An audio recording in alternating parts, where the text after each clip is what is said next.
Quiero agradecer a la Academia Nacional de Medicina, a su mesa directiva, presidida por el doctor Jalabe, la invitación a participar en este simposio sobre fibrilación auricular.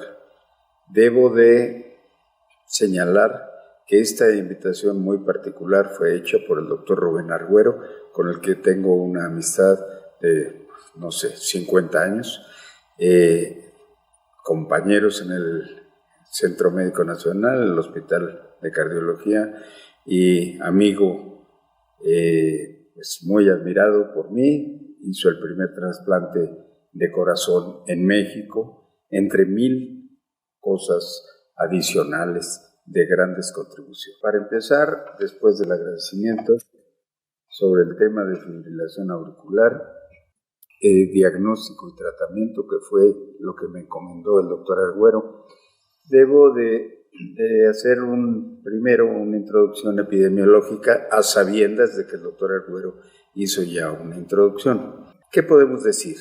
La fibrilación auricular es la principal causa de consulta por arritmias en los servicios de urgencias de cualquier hospital, particularmente los hospitales especializados. La prevalencia de la fibrilación auricular es muy importante, ya que el 2% de la población lo tiene aproximadamente, y esta incidencia aumenta con la edad. Es mucho más frecuente en personas de más de 60 años, sobre todo más de 70 años. La fibrilación auricular tiene como substrato la fibrosis de las aurículas. Seguimos con generalidades para situarnos en un contexto. Es un problema cardiovascular grave, en general no cardiovascular, sino un problema médico, pero en enfermedades del corazón duplica la mortalidad. Como ya señalaba, es más frecuente en personas mayores de 70 años. También es muy importante por las circunstancias que significan para los hospitales y para los costos, que la sola presencia de fibrilación auricular aumenta el número de hospitalizaciones. Habitualmente se manifiesta, en términos generales, por palpitaciones, debilidad en general, entre comillas, y desde luego manifestaciones de disminución de la capacidad funcional. Entiéndase, disnea progresiva. Ocasionalmente ocasiona deterioro hemodinámico que evoluciona a la insuficiencia cardíaca. Es extraordinariamente importante señalar que aumenta el riesgo de tromboembolias, y haremos un análisis especial para esto, de tromboembolias arteriales y accidentes vasculares cerebrales. La mayor parte de las fibrilaciones auriculares se presentan en enfermedades estructurales cardíacas. Tema importante es señalar que es fundamental la conversión a ritmo sinusal, por todo lo que acabamos de señalar. De tal manera que esta conversión a ritmo sinusal se hace se puede hacer con medicamentos antiarrítmicos, se hace en determinadas circunstancias con cardioversión eléctrica, que será tratada por otro ponente, y también por ablación, que será también tratada de una forma particular por otro ponente. Las variedades de la fibrilación auricular. ¿Cómo se presenta la fibrilación? Se puede presentar paroxística, dura 24-48 horas máximo, con definición de reciente inicio, que puede durar hasta 2 semanas, y la persistente, pues que como su nombre lo indica, pues es persistente. Voy a presentar a ustedes un par de electrocardiogramas de fibrilación auricular, que es la clave para hacer el diagnóstico. Sin embargo, sí debo de señalar que un médico entrenado, que así debería de ser cualquier médico internista o médico inclusive general, puede hacer el diagnóstico simplemente tocando el pulso y por supuesto oyendo la arritmia completa con el estetoscopio en la exploración física, como lo diremos después. Pero la piedra angular es el electrocardiograma. ¿Y en qué consiste el diagnóstico de fibrilación auricular, ¿cómo se puede hacer? Básicamente por dos cosas: la ausencia de ondas P, que es el ritmo sinusal, y la arritmia en los complejos QRS, arritmia completa, de tal manera que no siguen el mismo ritmo. El tiempo que ocurre entre cada sístole, como lo ven en las sístoles que estamos presentando en el electrocardiograma, pues son totalmente irregulares. Esto se puede medir con un compás y con esto se dan cuenta que son totalmente arrítmicas. De tal manera que así se llama arritmia completa por fibrilación auricular, así se le conoce. Un caso recientemente visto por mí en la consulta es un caso de estenosis aórtica con insuficiencia cardíaca, que ven lo mismo: ausencia de ondas P y arritmia completa en los complejos ventriculares. A veces, desde luego, va más rápido que otras veces, y esto lo diremos en breve. Existen dos estrategias para el tratamiento médico. Ya que el quirúrgico y la ablación serán tratados, como ya señalaba, por otro ponente. El control del ritmo y el control de la frecuencia cardíaca son las dos estrategias fundamentales. Pero estas estrategias se escogen de acuerdo con la edad, con la coexistencia de una cardiopatía estructural, la presencia de tales o cuales síntomas, la gravedad de esos síntomas y el tiempo de evolución de la fibrilación auricular. Esto nos permite hacer una selección de por dónde vamos en el control del ritmo o en el control de la frecuencia cardíaca. Como ya señalaba, es la principal causa de enfermedad cardíaca que se presenta en los servicios de urgencia. Habitualmente llegan con una frecuencia ventricular muy rápida y pueden estar con deterioro hemodinámico. Ya veremos en un momento este tipo de tratamiento para estas situaciones. La gravedad de los síntomas determina si se hace necesario el establecimiento del ritmo sinusal en forma urgente para controlar la frecuencia ventricular. Esto no puede esperar, tiene que hacerse un tratamiento agudo. Esta frecuencia ventricular rápida e irregular puede causar los síntomas de deterioro hemodinámico que pueden llevar edema agudo del pulmón e inclusive a la muerte. Ahora bien, otro apartado: el tratamiento a largo plazo. En fibrilación auricular sintomática de varias semanas de duración, el tratamiento debe incluir, y esto está en mayúsculas precisamente porque es una piedra angular en el tratamiento de la fibrilación auricular, que no solamente es el control del ritmo y la frecuencia, sino el tratamiento profiláctico, tromboprofilaxis de posibles embolias en fibrilación auricular. Ya lo veremos en la siguiente diapositiva. Cuando se presentan en urgencia se hace una evaluación inicial como cualquier otro paciente que llega a un servicio de urgencias, que consiste en qué, bueno, pues en la exploración física, la sintomatología, la exploración física, como decía, se ve la frecuencia cardíaca, la presión arterial y se toma un electrocardiograma. Ocasionalmente se puede hacer un ecocardiograma en la propia sala de urgencias. La evaluación, desde luego, de los factores precipitantes de una manera rápida. Si es que hay una cardiopatía estructural, probablemente a qué se deba, si el paciente tiene una valvulopatía mitral o un infarto, se presenta como un infarto agudo de miocardio, tiene hipertiroidismo, trastornos electrolíticos, pero básicamente en ese análisis muy rápido clínico que se hace del paciente, la clave es: ¿hay colapso hemodinámico? Eso que como lo definimos, que la presión arterial sistólica esté en menos de 80 milímetros, hay pérdida de conciencia, hay insuficiencia cardíaca evidente, congestiva, hay angina de pecho, hay en otras palabras, si hay colapso hemodinámico con grave hipotensión, como decía, bueno, pues esto no puede esperar, se tiene que hacer una cardioversión urgente, como ya lo diremos en un momento, y además es un apartado especial en este simposio.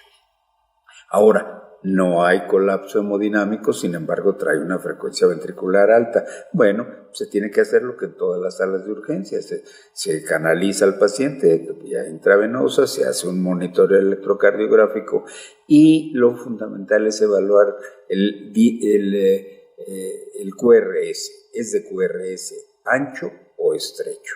Si es un QRS estrecho, se puede reducir la frecuencia ventricular a menos de 120 y, como ya señalaba, realizar un electrocardiograma. ¿Cómo lo vamos a bajar esa frecuencia? Ahora lo diremos. O bien tiene complejos amplios, y cuando tiene complejos amplios, el QRS se puede confundir con una taquicardia ventricular o con un síndrome de Wolff-Parkinson-White que requiere ya de más conocimientos cardiológicos. Pero en fin, la mayor parte son de QRS estrecho.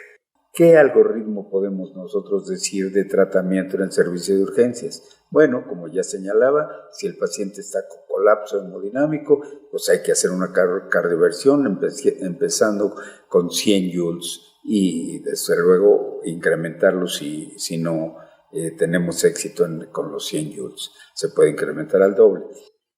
Ahora bien, fundamental, que es para lo que estamos aquí, el tratamiento médico en urgencias, es evidentemente una urgencia. Bueno, la primera opción, si es que no hay cardiopatía, si tiene una función cardíaca normal, podría ser el esmolol. Lamentablemente tiene alto costo. Con las dosis de impregnación que ven ustedes en la diapositiva y que por tiempo no voy a entrar en detalles en los datos de dosis de impregnación de ninguna droga. Ahora, el paciente, ¿tienen ustedes evidencia de que tiene cardiopatía, de que está en insuficiencia cardíaca?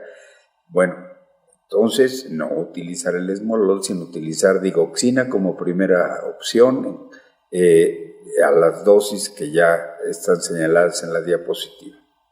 Ahora bien, ¿en dónde estamos? Estamos en un hospital general, estamos en una clínica periférica que tiene algún cuarto de urgencias, estamos en una pequeña ciudad, en un pequeño pueblo, con un servicio médico no tan equipado. Entonces, pues la primera opción para no fallar es, aún con no tantos conocimientos cardiológicos, es amiodarona. Las dosis de impregnación las tienen ustedes ahí. Esto habitualmente se ponen en bolo intravenoso de 150 miligramos intravenosos, pero seguidos después con una infusión para 24 horas. Hay otras opciones que ya son de internista o cardiólogo. Verapamil, una segunda opción, si la fracción de expulsión es normal. Esto es importantísimo verificar, estar seguro que la fracción es normal, que no hay datos de insuficiencia cardíaca. Entonces el verapamil, calcio antagonistas son una opción también. En México no se usa frecuentemente, pero en los Estados Unidos es una droga muy comúnmente usada, la procainamida y por supuesto el diltiazem. Pero vuelvo a decir, son de segunda opción. Las estrategias de tratamiento, como ya señalaba, son el control de la frecuencia, del ritmo, pero los fundamentales de terapia anticoagulante, y quiero dedicar unos minutos precisamente al tratamiento anticoagulante. Existen numerosos estudios de miles de pacientes con fibrilación auricular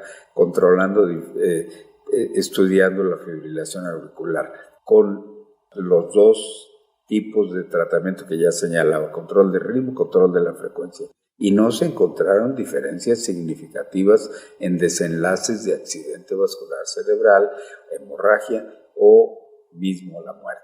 La tromboprofilaxis es extraordinariamente importante en la fibrilación auricular. Es un evento catastrófico tener una embolia cerebral, o periférica. es crítico y lo tenemos que evitar. Para esto tenemos que, para seleccionar qué tipo de tratamiento vamos a dar, tenemos de anticoagulante, tenemos que evaluar claramente por un lado el riesgo de trombosis o el riesgo de sangrado por los anticoagulantes. Y esto es importante señalar que creíamos los cardiólogos que con la aspirina era suficiente como tromboprofilaxis. Bueno, en múltiples estudios que ven ustedes en la diapositiva se observa que no, la aspirina no es suficiente como tromboprofilaxis en la fibrilación auricular. Con otro tipo de medicamentos, warfarina. Bueno, evidentemente la warfarina, como ven ustedes en la diapositiva, en una serie muy importante de estudios bien controlados, etcétera, se demostró que la warfarina evidentemente es útil como tratamiento preventivo de la trombosis. ¿Cómo vamos nosotros a escoger de los nuevos anticoagulantes anti-10A directos? Entonces, lo vamos a hacer con una escala que sea por las siglas en inglés, CHA-2-VASc, con un score determinado en el que se toma en cuenta la edad, la hipertensión, la presencia de otras cardiopatías, la duración de la fibrilación auricular, y entonces, si es que tiene un CHA-2-VASc bajo o cero, pues no hay necesidad de trombolíticos. En cambio, si tiene más de 2, que habitualmente los tienen porque toman en cuenta la edad, que es más de 70 años, y toman que si el paciente es hipertenso o tiene una cardiopatía estructural, pues automáticamente ya tendrá un CHA-2 superior a 2. Y esto significa que hay que utilizar tratamiento anticoagulante preventivo, warfarina y sobre todo los NOAC, que son los nuevos anti-10A que después describiremos. Con la conclusión, los nuevos anticoagulantes orales difieren en su farmacología, en su tiempo de acción, pero todos han demostrado ser efectivos y seguros como tromboprofilaxis, además, desde luego, de la warfarina. Finalmente diremos algunas palabras sobre el mantenimiento del ritmo sinusal. Para esto se utilizan antiarrítmicos, ya el paciente está controlada la frecuencia, el paciente está mejor, y para mantener una frecuencia ventricular estable, idealmente menos de 80 latidos por minuto, se pueden dar digitálicos, amiodarona o propafenol. Habitualmente hay beta bloqueadores también que disminuyen, de los nuevos, que disminuyen menos la frecuencia cardíaca, de tal manera que esto es importante de conocer. Por supuesto, un capítulo especial que será tratado en el simposio es la ablación con sistema CARTO o crioablación, 2 técnicas para ablación. Ya esto se dirá de una manera muy especial porque es un tema extraordinariamente importante en la fibrilación auricular.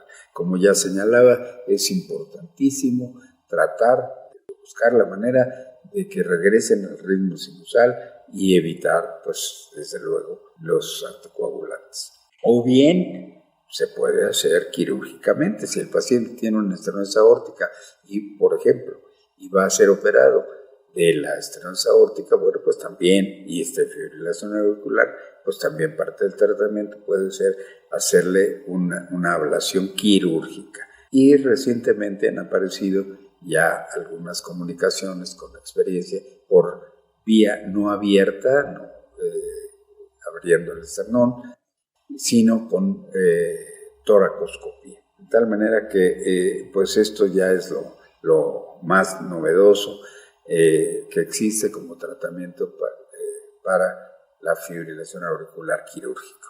Muchísimas gracias a ustedes por su atención.